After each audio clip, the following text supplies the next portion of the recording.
de Ice Bucket Challenge. Categoric. Da, clownul Copăcel a fost provocat la Ice Bucket Challenge de către Dan Ciulea. E un blogger, un nene, scrie toată ziua pe Facebook, pe oriunde, pe orice apucă, scrie multe chestii. Și s-a gândit el într-o bună zi, hai să-l provocăm pe clownul Copăcel de la Fantasmagia la Ice Bucket Challenge. Am acceptat provocarea, bineînțeles, pentru că sunt clownul Copăcel și accept orice provocare. Bun. Am făcut donația în conturile asociației Magic People, cea care organizează evenimentele Nepoți de Crăciun, și în următoarele clipe, după cum se procedează, o să întorn o găleată de apă cu multă gheață în cap.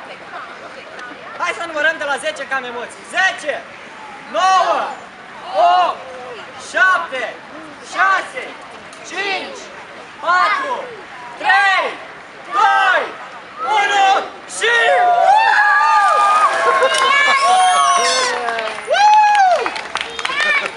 Yay!